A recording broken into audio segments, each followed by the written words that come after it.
Perayaan Natal kali ini memang boleh dibilang cukup memberi dampak lah ya, karena COVID COVID-19 memang mengganggu ya. sudah sekian lamanya menggerogoti hati dan perasaan kita sehingga Oke. sehingga keadaan tersebut menjadi momok lah ya. Dengan kehadiran Yesus Kristus di tahun ini ya, kita berharap lah bahwa Semua berlalu ya. bisa memberi dampak yang cukup autentik lah. Amin. Ya.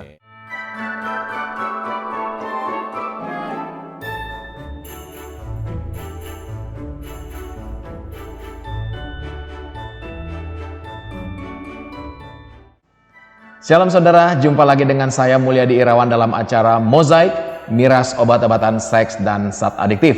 Dan hari ini hari Natal tahun 2020. Natal yang berbeda dibandingkan Natal-Natal sebelumnya. Orang tidak pernah membayangkan Natal dirayakan hanya lewat media sosial. Orang tidak pernah membayangkan pertemuan dilaksanakan dengan sebuah media sosial. Terima kasih buat media sosial sehingga kita bisa tetap bertemu. Pagi hari ini saya akan sharing satu tema yang saya beri judul Keterbukaan Awal Pemulihan. Keterbukaan Awal Pemulihan.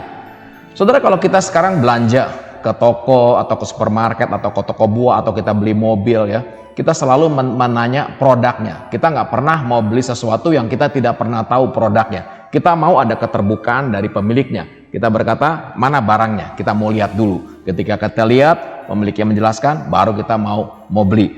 Tidak pernah sekalipun orang beli mobil, belum pernah lihat gambarnya, belum pernah lihat sesuatu, langsung beli aja. Orang tetap mau keterbukaan ya. Kalau kita ke supermarket, saya sering kali lihat ada counter buah potong. Buahnya sudah dipotong, saudara ya. Kita nggak tahu itu buahnya buah bagus dipotong, disimpan, atau buah busuk dipotong separuh dan di sisanya yang bagus dimasukkan ke dalam kotak dan dijual. Itu tidak pernah tahu, saudara.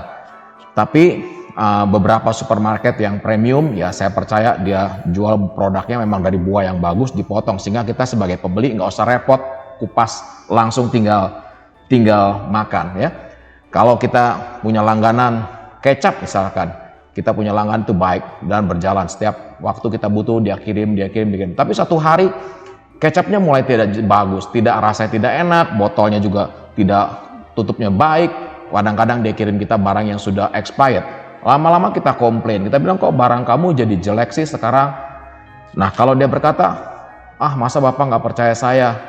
Lama-lama kalau pedagang seperti itu, saya nggak akan mau beli lagi. Karena dia tidak mau terbuka akan sebuah masukan, dia tidak mau terbuka akan sebuah usulan. Dia selalu tertutup dan selalu berkata, kecap saya nomor 1 gitu. Akhirnya kita tidak akan mau beli lagi, saudara ya, karena tidak adanya keterbukaan. Nah, hidup kita juga harus terbuka. Harus belajar dari semua kesalahan-kesalahan yang kita buat, khususnya para pecandu. Keterbukaan itu awal dari pemulihan. Nah, saya ada sebuah quote, saya katakan keterbukaan bukan minta pengertian dari orang lain. Keterbukaan bukan minta pengertian dari orang lain, tapi usaha kita untuk mengerti orang lain dan menjadi pribadi yang lebih baik. Saya ulangi, keterbukaan bukan minta pengertian dari orang lain, tapi usaha kita untuk mengerti orang lain dan menjadi pribadi yang lebih baik. Saya akan awali dengan Kejadian 27 ayat 36. Kejadian 27 ayat 36, Alkitab berkata, kata Esau, bukankah tepat namamu Yakub, karena ia telah 2 kali menipu aku. Hak kesulunganku telah dirampasnya, dan sekarang dirampasnya pula berkat yang untukku. Lalu katanya, apakah Bapak tidak punya berkat lain bagiku? Saudara, ini cerita ketika Yakub menerima berkat kesulungan dari Ishak, papahnya. Dan itu buat Esau marah, kecewa, dan dia berkata 2 kali dia menipu aku. Ya, pertama hak kesulunganku diambil, kedua berkat yang untukku diambil. Dan dia marah sekali dan dia bertekad untuk membunuh Yakub. Ketika nanti masa-masa berkabungnya sudah selesai, dia akan bunuh. Dan hal itu diketahui oleh mamahnya, dan singkat cerita Yakub harus lari. Yakub lari karena kemarahan Esau. Dia takut Esau marah. Dan singkat cerita, 20 tahun kemudian, setelah Yakub tinggal bersama dengan Laban, Yakub mau kembali. Tuhan berkata kembali, dan dia mau kembali. Tapi dari Kejadian 32, Alkitab memberi judul di sini dikatakan Yakub takut bertemu dengan Esau. Yakub takut ketemu dengan Esau karena ada kesalahan yang dia pernah buat 20 tahun yang lalu. Dan tahukah saudara, kesalahan kita seringkali kalau kita tidak ada minta maaf, kita tidak mau berubah, kita tidak mau terbuka, seringkali itu akan menjadi sebuah jebakan buat kita dan hidup kita akan penuh dengan ketakutan. Sepanjang apa? Sepanjang kita tidak mau terbuka. Dan hari itu Yakub takut ya bertemu dengan Esau. Dan kita lihat, ini ada sebuah rencana dan dia hari itu dia kirim orang-orangnya untuk ketemu dengan Esau. Dan kemudian orang itu kembali berkata begini, kami sudah ketemu dengan Esau dan dia sedang datang dan 400 orang untuk menemui kamu. Waduh saudara, betapa takutnya Yakub ketika mendengar bahwa Esau datang dengan 400 orang. Dia pikir, waduh ini pasti dia akan bunuh saya, dia masih marah. Dan kita lihat ini adalah sebuah plan dari Yakub di Kejadian 32 ayat 7 sampai 8. Alkitab berkata begini. Lalu sangat takutlah Yakub dan merasa sesak hati. Maka dibaginya lah orang-orang yang bersama-sama dengan dia, kambing dombanya, lembu sapi dan untanya menjadi 2 pasukan. Sebab pikirnya, jika Esau datang menyerang pasukan yang satu sehingga terpukul kalah, maka pasukan yang lain akan tinggal terluput. Saudara, ketika kita mau berubah, seringkali banyak strategi yang kita buat. Seringkali istilahnya kalau pecandu itu banyak kuncian-kuncian yang dia simpan. Dia tidak mau totalitas berubah, dia tidak mau berubah sungguh-sungguh. Ada kuncian-kuncian yang dia simpan. Seperti Yakub juga, dia pisah-pisahkan, saudara. Dia bagi-bagi orang-orangnya, saudara ya. Nah, dan Alkitab berkata di ayat ke-16, saudara, diserahkannya semuanya itu kepada budak-budaknya untuk dijaga, tiap-tiap kumpulan tersendiri. Dan ia berkata kepada mereka, berjalanlah kamu dahulu dan jagalah supaya ada jarak antara kumpulan yang satu dengan kumpulan yang lain. Diperintahkannya kepada yang paling di muka, apabila Esau kakakku bertemu dengan engkau dan bertanya kepadamu, siapakah tuanmu dan kemanakah engkau pergi dan milik siapakah ternak yang di depan itu? Jawablah, milik hambamu Yakub. Inilah persembahan yang dikirim kepada tuanku Esau, dan Yakub sendiri pun ada di belakang kami. Saudara, di ayat ke-18 dari Kejadian 32 ayat 18 dikatakan Yakub sendiri pun berjalan di belakang kami. Dan ayat itu diulang lagi di ayat ke-20. Dan kamu harus mengatakan juga, hambamu Yakub sendiri ada di belakang kami. Sebab pikir Yakub, baiklah aku mendamaikan hatinya dengan persembahan yang diantarkan lebih dahulu, kemudian barulah aku akan melihat mukanya. Mungkin ia akan menerima aku dengan baik. Saudara, seringkali pecandu ketika dia mau pulih, dia tidak pernah berani bertanggung jawab. Ada apa-apa, dia selalu berlari dari tanggung jawab. Dia selalu di belakang, dia nggak pernah mau ada di depan. Dia selalu ke belakang. Ketika ada persoalan, orang selalu punya kecenderungan tidak berani menghadapinya, khususnya pecandu saya bicara ya, tidak berani menghadapinya dan minta keluarga yang bertanggung jawab, minta istri atau anak-anaknya untuk dukung, untuk support, mengerti dia, untuk menjaga hidupnya, dan dia selalu ada di belakang, dia tidak pernah mau di depan. Yakub pun sama, dia ada di belakang, tidak mau tanggung jawab. Itu adalah salah satu masalah pecandu. Kalau ingin pulih harus belajar bertanggung jawab ya, harus belajar untuk bertanggung jawab. Nah, setelah dia tinggal di belakang, kita menceritakan dia sampai ke sebuah tempat di mana dia sendiri gelisah sekali dan dia tidak bisa tidur. Setelah dia seberangkan istri, anak-anaknya, semua hartanya ke seberang, Yakub kembali seorang diri, Alkitab berkata. Dan Alkitab menceritakan di situ dia bergumul dengan Tuhan. Dia bergumul dengan Tuhan sampai menjelang fajar, saudara ya. Dia Kejadian 32 ayat 27 sampai 28, Alkitab berkata gini. Bertanyalah orang itu kepadanya, siapakah namamu? Sahutnya, Yakub. Lalu kata orang itu, namamu tidak akan disebutkan lagi Yakub, tetapi Israel, sebab engkau telah bergumul dengan melawan Allah dan manusia dan engkau menang. Saudara, ada cerita yang lucu sekali. Hari itu Yakub ditanya, siapakah namamu? Dan Yakub berkata, Yakub. Yakub artinya penipu. Saya percaya ini sebuah keterbukaan. Dan tadi saya katakan keterbukaan itu awal pemulihan. Dan saya percaya ketika Yakub terbuka dengan Tuhan, itulah awal pemulihan. Dia berkata, siapa namamu? Penipu. Saudara, seringkali pecandu tidak pernah mau mengakui kesalahannya, selalu menyangkal dia punya masalah, selalu berkata, aku nggak masalah kok, mau berhenti besok juga bisa. Ini kan cuma iseng-iseng aja, ini cuma gara-gara ini, gara-gara itu. Dia tidak pernah mau mengakui kesalahan dan kelemahannya. Tapi di sini Yakub berkata, siapakah namamu? Saya penipu, saya orang yang hancur, saya orang yang tidak berdaya.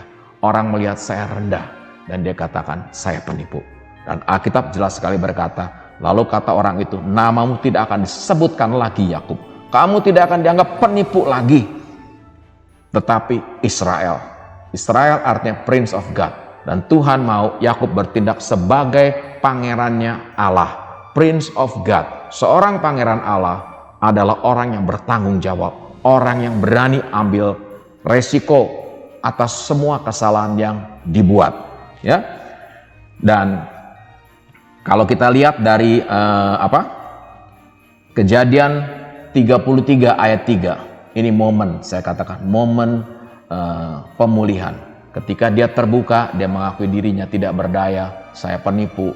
Dan kita lihat dari Kejadian 33 ayat 3, Alkitab berkata, dan ia, yaitu Yakub, dan Yakub sendiri berjalan di depan mereka, dan ia sujud sampai ke tanah 7 kali, hingga ia sampai ke dekat kakaknya itu. Saudara, ketika Yakub terbuka dengan Tuhan, Tuhan ubah nama jadi Prince of God, pemulihan terjadi. Dan hari itu untuk pertama kalinya Yakub ambil tanggung jawab atas apa yang dia pernah perbuat 20 tahun yang lampau. Tadi dia merencanakan, tadi di belakang, dia mundur, dia di belakang, dan hartanya, pegawai-pegawainya, istri dan anak-anak di depan, dia sendiri di belakang. Tapi ketika dia berjumpa dengan Tuhan, Tuhan ganti nama yang menjadi Israel. Alkitab jelas sekali berkata, Yakub ia sendiri berjalan di depan mereka. Yakub tidak lagi di belakang, tapi di depan. Dia mulai ambil tanggung jawab, saudara. Dan kita lihat akhir dari cerita, Yakub berdamai dengan Esau. Esau mengampuni, Esau sudah tidak ingat lagi, saudara. Esau mengampuni semua kesalahannya. Ada pemulihan yang terjadi luar biasa ketika satu orang terbuka dengan Tuhan.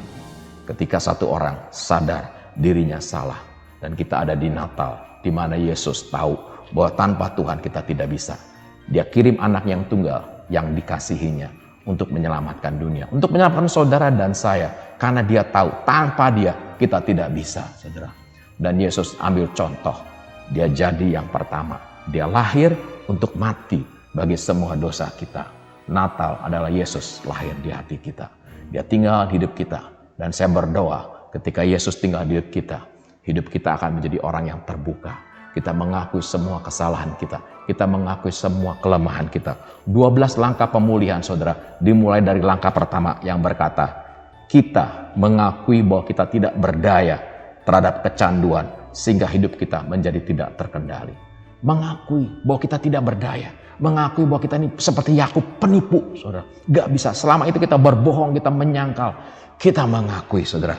Dan langkah kedua berkata begini, tiba pada sebuah keyakinan bahwa ada kekuatan yang lebih besar dari kita yang sanggup mengembalikan kita kepada kewarasan. Sadar bahwa ada satu pribadi yang sanggup memulihkan kita.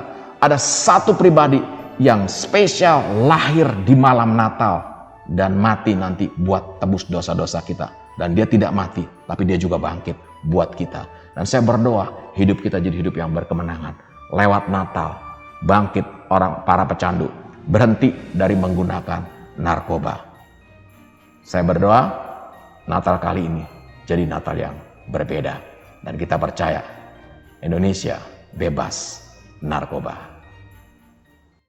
Ya, sore hari ini kami kumpul bersama dengan anak-anak di momen Natal, di mana Natal ini jadi Natal yang luar biasa. Belum pernah Natal dirayakan hanya di dalam rumah, tidak bisa keluar, di mana Natal hanya segelintir orang saja. Kebetulan kami semua di Rumah Damai rayakan Natal, tapi kami tetap bersyukur karena bagi kami Natal adalah kelahiran Yesus.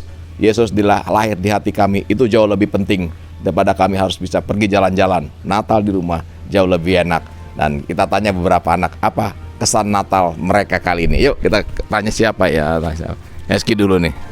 Ya, gimana Heski perasaanmu Natalnya di rumah damai nggak bisa kemana-mana gitu ya? Ya, pertama pasti sedih karena kangen orang tua di. Sedih yang benar apa sedih yang bohong? Sedih yang benar. Sedih yang benar. Sedih yang benar. Sedih. Karena lagi nggak bisa sama keluarga, cuman dapat komunitas yang luar biasa di sini, pastinya sukacitanya harus nambah terus, Vi. Amin, Gitu amin. aja Ada pesan Natal buat keluarga di rumah? Ya, paling selamat Natal buat mama, papa, semua saudara. Maafin kalau hidup kita kemarin kacau. Yakin Natal tahun depan kita bisa bareng-bareng lagi. Amin. Sekarang ada ini nih. Jim, Natalnya gimana Jim hari ini? Kalau pada hari Natal itu, setiap hari Natal itu berlaku untuk kerohanian umat dan jemaat dan untuk siswanya masing-masing itu. Amin. Senang hati kan Senang Natal ya? hati. Iya, Luar biasa.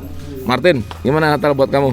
Ya kalau Natal buat saya, yang penting kita selalu mengucap syukur dan bahagia kepada Tuhan atas segala yang terjadi, yang telah kita lewati di tahun-tahun sebelumnya. Dan semoga kelahiran Tuhan yang baru membawa berkat damai bagi kita anak-anak. Amin, amin. Medi? Ya, Natal buat saya adalah kebersamaan walaupun nggak bisa bersama keluarga, tapi saya bersyukur karena saya punya komunitas baru di sini itu aja. Oh, luar biasa. Kita cari yang kabur sekarang.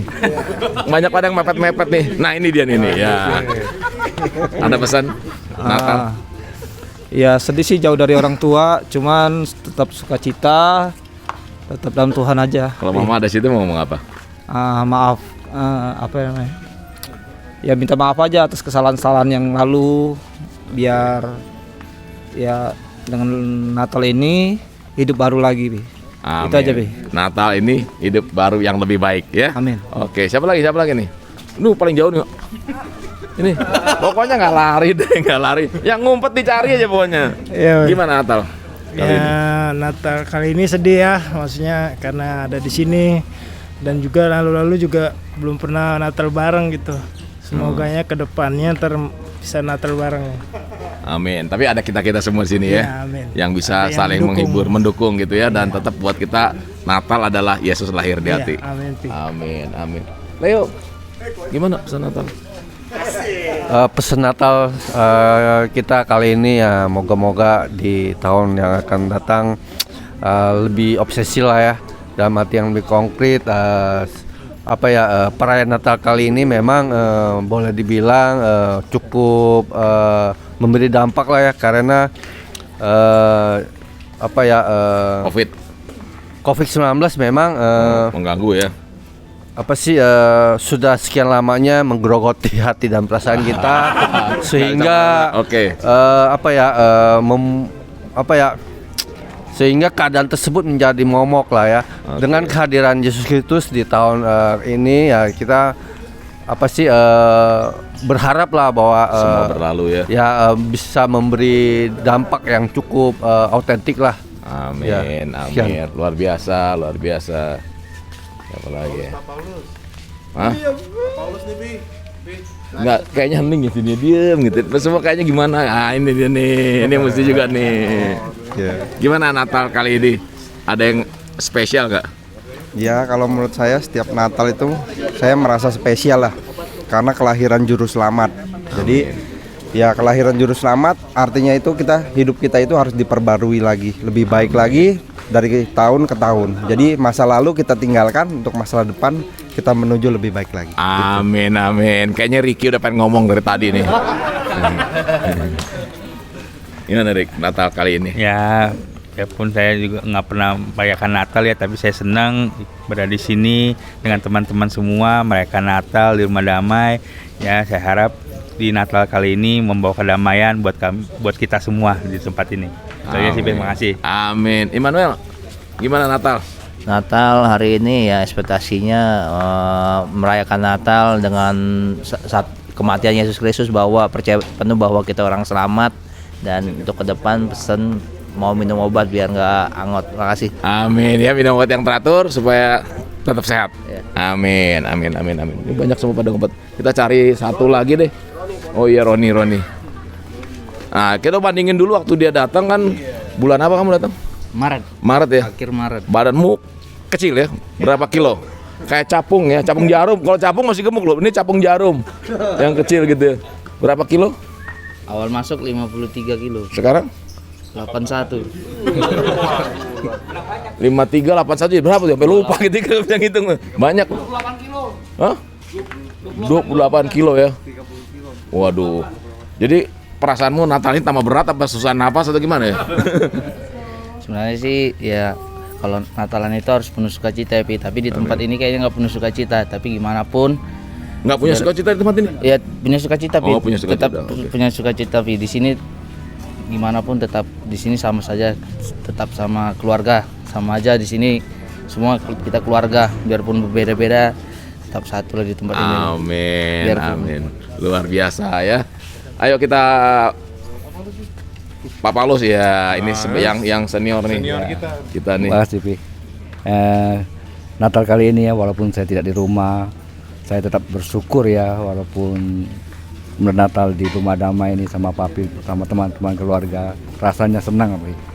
Amin. Amin ya. Kalau ada keluarga Ada di rumah ngomong apa? Ya, untuk istri dan anak-anak selamat hari Natal. Walaupun Papa di sini, Papa senang dan Papa akan pulih kembali. Amin, amin ya. Terima Oke. kasih. Puji Tuhan. Yang terakhir Kiki boleh. Kiki. Ayo Ki. Nah, gimana Ki? Natal kali ini gimana perasaannya? Apa yang diucapkan buat Natal teman-teman kali ini? keluarga? Sama saya sih selama ini sih belum pernah ngerayain Natal sama keluarga, orang tua belum pernah. Tapi kali ini saya berharap Natal kali ini untuk ya mudah-mudahan bikin saya untuk berubah di sini. Jadi orang tua juga bisa lihat saya bahwa saya itu bisa berubah. Amin.